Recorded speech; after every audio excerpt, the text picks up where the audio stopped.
دن ساندرز پشت پنجره اتاق هتل ایستاده. بیرون هتل چراغ‌های پلیس چشمک میزنن و دست‌های دن بی‌وقفه میلرزن.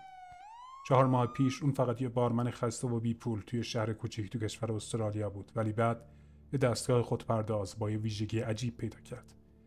نه یه ایراد کوچیک، یه باگ عجیب، باگ پول بی‌نهایت. هر شب دقیقاً ساعتیه که بامداد سیستم بانکی استرالیا برای این دستگاه خودپرداز کور میشد و دن میتونست تکش کنه. تا این لحظه دن از این راه 1.5 میلیون دلار پول نقد بیرون کشیده بود و سفر با جت خصوصی به بالی، خرید شامپاین‌های گرونتر از قیمت یک ماشین و کارهای شبیه به این تبدیل به سبک زندگی اون شده بود. ولی امشب چراغای بیرون خاموش نمیشن، آژیرها نزدیکتر میشن و انگار یکی پشت دره. اما چطور یه آدم معمولی تونست سیستم پیچیده و امن بانکی رو دور بزنه و پول بی‌نهایت و رایگان برداشت کنه؟ و مهمتر از اون، تا کی میتونه به این کار ادامه بده قبل از اینکه کسی متوجه بشه؟ 4 ماه قبل توی یکی از شب‌های گرم فوریه 2011 توی شهر کوچیک و آروم وانگارتای استرالیا، شهری دور از نورهای بزرگ، جایی که همه چی کند و بی صدا جریان داره، دن ساندرز 29 ساله آخر شب از در یه بار کوچیک بیرون میاد، بی پول، کمی مست و تقریبا نامرئی برای همه به جز بارمن که منتظر انعامش. دن دنبال یه دستگاه خودپردازه، فقط میخواد پول کافی برای یه تاکسی پیدا کنه. ساعت 12 شب رو نشون میده. دن کارت بانکی کهنش رو میذاره توی دستگاه. انتظارش فقط چند دلار بود، ولی صفحه دستگاه یه خطای عجیب نشون میده. موجودی در این ساعت قابل نمایش نیست. دن اول فکر میکنه اشتباه دیده. یه لحظه موجودی واقعیش رو میبینه. 342 دلار. بعد محو میشه. دن گیج شده. این پیام شبیهش هشدار معمولی موجودی کافی نیست نبود. شجاعت ناشی از مستی باعث میشه یه کار احمقانه بکنه. میره توی منوی دستگاه 200 دلار از حساب اعتباری به حساب پسنداز خالیش منتقل میکنه. دکمه تایید رو میزنه. دستگاه کارت رو پس میده. با پیام تراکنش لغو شد. نه پول، نه رسید، نه هیچ. اکثر آدم‌ها همینجا ول میکردن و میرفتن. دن هم نزدیک بود همین کارو بکنه، ولی یه چیزی توی ذهنش گیر کرده بود. دوباره کارت رو داخل دستگاه میذاره. این بار انتخاب میکنه برداشت 200 دلار از حساب پسنداز تقریبا خالیش. صدای کلیک نرم از داخل دستگاه میاد و بعد اسکناس ها بیرون میاد. دن خشکش میزنه. پول واقعیه. شماره سریال هاشون با هم فرق داره. این خواب نیست. دوربین امنیتی بالای سرش به صورت قرمز چشمک میزنه. قلبش سریعتر میزنه، ولی هیچ آژیری، هیچ نگهبانی، هیچ کس نمیاد. فقط اون هست و صدای دستگاه. پول رو میذاره توی جیبش و برمیگرده به بار. برای دوستاش یه دور آخر نوشیدنی میخره. انگار هیچ اتفاقی نیفتاده، ولی ذهنش پر از سواله. این اشتباه بود؟ یه باگ بود؟ میشه دوباره امتحان کرد؟ توی راه برگشت به خونه نمیتونه مقاومت کنه. دوباره میره سمت همون دستگاه. این بار 500 دلار انتقال میده. بعد برداشت میکنه. پول میاد بیرون. بعد 600 دلار. باز هم پول. دن وسط خیابون خالی بلند بلند میخنده. انگار یه کد تقلب توی ماتریکس زندگی پیدا کرده. بالا بالا، پایین پایین و پول بی‌نهایت. وقتی به خونه میرسه کیفش پر از اسکناس های 100 دلاریه و ذهنش پر از احتمالات. فردا بانک میفهمه، فردا همه چی سقوط میکنه، فردا زندگی دن تموم میشه. ولی امشب اون 1300 دلار پول نقد داره و یه فکر خطرناک توی سرش. اگه اون فردایی که ازش میترسه هیچ وقت نیاد چی؟ صبح روز بعد نور خورشید از لای پرده ها به داخل اتاق میتابه.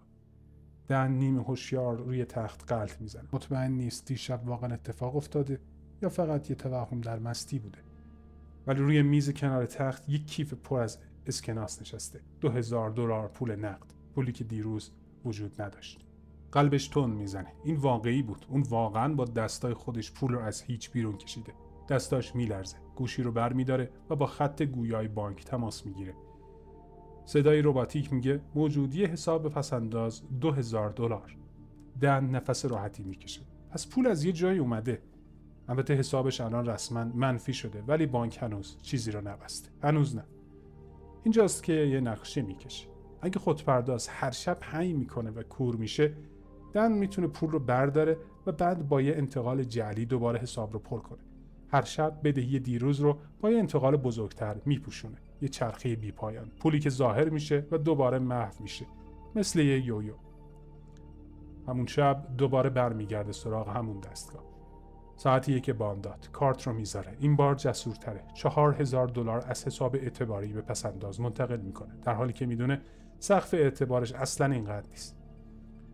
دستگاه بیخبر از واقعیت قبول میکنه. بعد $2000 نقد بیرون میکشه، پول کافی برای پوشوندن بدهی دیروز. صبح فردا موجودی حسابش $4000 رو نشون میده. انتقال جعلی برگشته، ولی میتونه دوباره یه انتقال بزرگتر بزنه و چرخه رو ادامه بده. یه شیرجه خطرناک به یه سیستم معیوب و البته جواب هم میگیره. هیچ تماسی از بانک، هیچ هشدار امنیتی، فقط یه موجودی منفی بزرگتر که منتظر پوشش شب بعد. دن بیشتر و بیشتر جلو میره. شب پشت شب، انتقال پشت انتقال، برداشت پشت برداشت. 8000، 16000. پول بی حد و حساب هر روز بزرگتر و بیشتر میشه. روز 12 دستگاه وسط تراکنش هنگ میکنه. کارت داخل دستگاه گیر میکنه. 30 ثانیه طولانی. نفسش بند میاد. بعد صدای کلیک. کارت بیرون میاد. انگار هیچ اتفاقی نیفتاده. چند هفته بعد دن وارد شعبه بانک میشه. کارمند بانک با بیخیالی میگه موجودی پسندازتون بیش از $1,000,000. دن نزدیک از حال بره. روی کاغذ اون حالا یه میلیونر شده. عدد 7 رقمی روی صفحه چشمک میزنه. حسی که هیچ وقت تجربه نکرده. با چند کلیک در ساعت یه درخت پول شخصی ساخته، پولی که از هیچ رشد کرده. هیجانش مثل کشف آتش برای یک انسان اولیه است. این راز، این باگ فقط مال خودشه. نه بانک متوجه شده، نه پلیس و نه هیچ کس دیگه. دن از بانک بیرون میاد. نبضش تند میکوبه. میتونست با این پول بدهیاشو صاف کنه، ولی چرا همینجا متوقف بشه؟ اگه تو یه باگ پیدا کنی که بهت اجازه بده پول چاپ کنی، چی کار میکنی؟ بدهیاتو میدی و برمیگردی به زندگی عادی، یا دنبال احتمالات دیوونه کننده میری؟ در طول 5 ماه بعد دن پول باردآورده رو صرف ولخرجی بی حد و حصرش میکنه. چیزی حدود $1,500,000. هر روز یه ولخرجی تازه، یه صحنه عجیب تر از دیروز. یه آخر هفته جت خصوصی میگیره و میره بالی. ویلاهای لوکس، کوکتل کنار ساحل. خلبان با تعجب میپرسه یه بارمن چطور همچین پولی داره؟ دن جواب آمادش رو میده. ارزهای دیجیتال. خلبان سر تکون میده. انگار همه این دروغ رو باور کردن. ولی ساعت 3 صبح توی ویلا گوشی دن زنگ میخوره. شماره ناشناس، کد ملبورن. لیوان شامپاین از دستش میفته. طبقه های کامل هتل های 5 ستاره رو رزرو میکنه. به کارگرهای هتل انعام های $100 میده. توی کلاب های شهر کارت سیاهش رو میذاره روی میز و همه قسمت VIP رو با شامپان های گرون مهمون میکنه. فقط خرج یه شبش $50,000 میشه. ولی اون همه پول رو صرف ولخرجی و خوشگذرانی نمیکنه.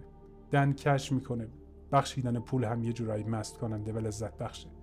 وقتی یکی از دوستاش میگه که نمیتونه شهریه دانشگاه رو بده، دن بی سر و صدا کل مبلغ مورد نیاز رو براش واریز میکنه. بدهی دانشجویی یکی دیگر رو صاف میکنه. حتی قرض یه آشنای معمولی رو هم میده، فقط چون حس میکنه که میتونه. خیلی زود دن تبدیل میشه به یه افسانه محلی، یه بارمن بی پول. حالا میلیونریه که همه رو مهمون میکنه، حتی آدم‌هایی که اصلاً اونها رو نمیشناسه.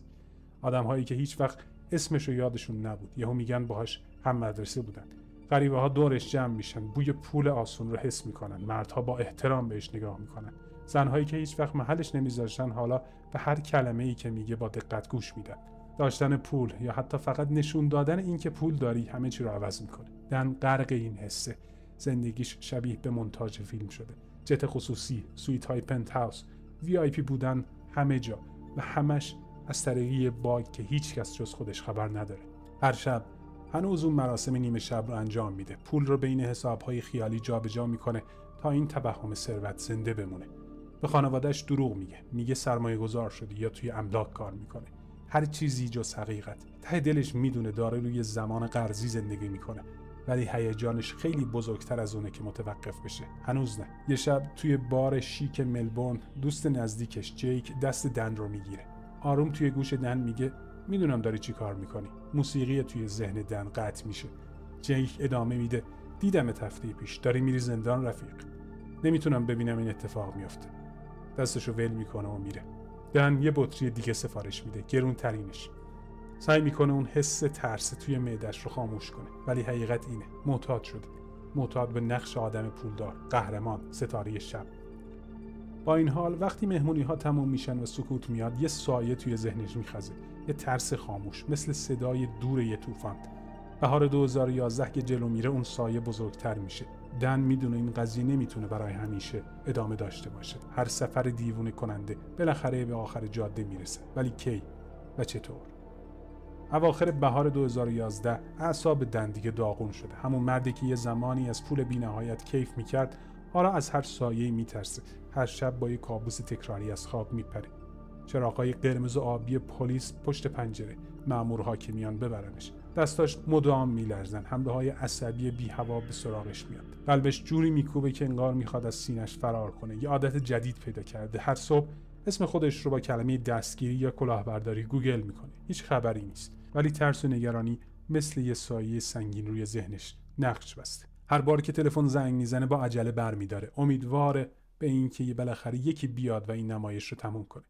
توی لحظه‌های تنهاییش از خودش میپرسه من چی شدم؟ یه عمر قوانین رو رعایت کردم، حالا همه‌شو شکستم.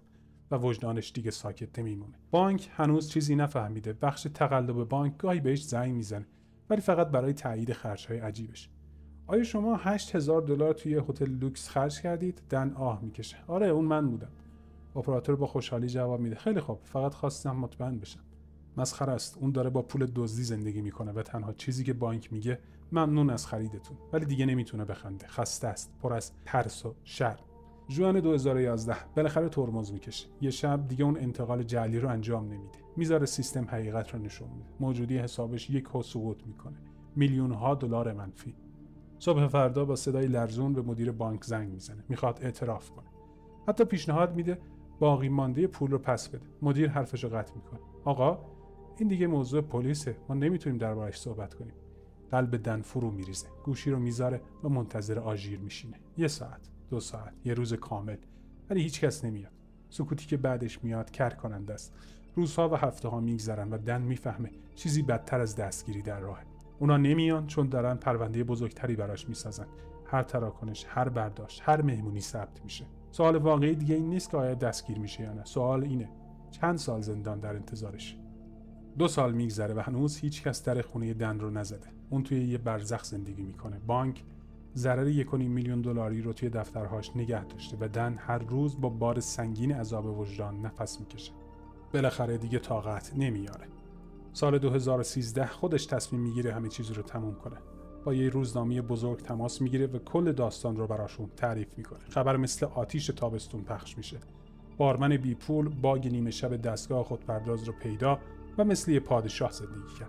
دن حتی جلوی دوربین تلویزیون ملی میشینه و توضیح میده چطور این کار رو کرد. انگار عمدن پلیس رو دعوت میکنه که بیان سراغش و این بار اونها میان. دن بالاخره توی دادگاه میشینه و اتهام‌ها یکی یکی روی میز میان. پرونده اونقدر عجیب بود که حتی قاضی و دادستان گیج میشن. دادستان تلاش میکنه جرم رو توضیح بده. اون پولی رو دزدیده که اصلاً وجود نداشته. قاضی 2 بار درخواست توضیح بیشتر میکنه. دن تقریباً خندش میگیره. اونها هم تقریباً به اندازه خود بانک گیج شده بودن. دن اعتراف میکنه. پشیمونه ولی سبک شده. بالاخره میتونه تاوان بده. حکمش 1 سال زندان و بعد 18 ماه اصلاح اجتماعی. دورانش رو میگذرونه و وقتی تموم میشه برمیگرده به زندگی عادی، یعنی بارمن بودن. روز اول پشت بار یکی از مشتریهای قدیمی نگاهش میکنه و میگه تو همون آدم دستگاه خودپرداز هستی نه؟ دن سر تکون میده. آماده قضاوت شدنه. اون زن یه اسکناس $20 میذاره جلوش و میگه این بهترین انعامیه که میتونی بگیری، از پولی که واقعا براش کار کردم. هر دو میخندن. انگار یه جور بخشش بود. دیگه خبری از سویت های لوکس یا پول آسون نیست. فقط یه پیشبند، یه بار و حقوق $20 در ساعت. دن برگشته به نقطه شروع، ولی دیگه همون آدم سابق نیست. تب پول بی نهایت بهش یک حقیقت سخت یاد داد. نزدیک بود خودش رو گم کنه. حالا که تاوانش رو داده، مصمم شده دیگه هیچ وقت نذاره وسوسه همه چیز اون رو ببلعه.